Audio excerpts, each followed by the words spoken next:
Hello' everyone, লিচাছ কিটচেনলৈ মই আপোনালোক সকলোকে স্বাগতম জনাইছোঁ। আজি মই বনাব লৈছোঁ কোল্ড কফি। আহকচোন মই কেনেদৰে বনাওঁ চাই লওঁ। কোল্ড কফি বনাবলৈ মই কফি, এগিলাচ গাখীৰ, আইচ কিউব আৰু 2 চামুচ চেনি লৈ লৈছোঁ আৰু এটা মিক্সি জাৰ লৈছোঁ। এতিয়া মিক্সি জাৰটোত মই চেনিখিনি প্ৰথমতে দি দিছোঁ।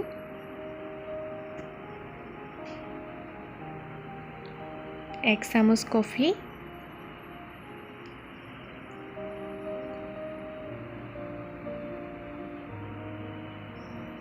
আইচ কিউব 2টা আৰু গাখীৰখিনি মই এতিয়া ভালদৰে এইখিনি মিক্সিত মিক্স কৰি লওঁ।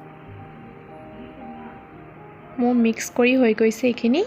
এতিয়া মই এটা গ্লাছত চকলেট চিৰাপ দি গাৰ্নিছ কৰি ল'ম।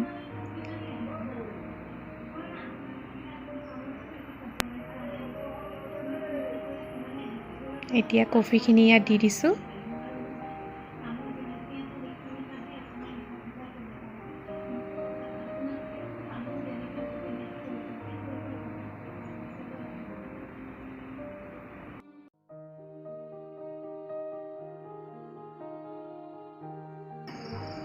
কফিখিনি গ্লাছত উলিয়াই হৈ গ'ল। এতিয়া মই চকলেট চিৰাপ দি গাৰ্নিছ কৰি ল'ম এইখিনি। আপোনালোকেও এনেদৰে ঘৰত বনাই চাবচোন আৰু কেনেকুৱা লাগে মোক কমেণ্টত জনাব। যদি ভিডিঅ'টো চাই ভাল পালে লাইক কৰিব, শ্বেয়াৰ কৰিব আৰু মোৰ চেনেলটো ছাবস্ক্ৰাইব কৰি দিব। আকৌ এবাৰ লগ পাম এটা নতুন ৰেচিপিৰ সৈতে। ধন্যবাদ।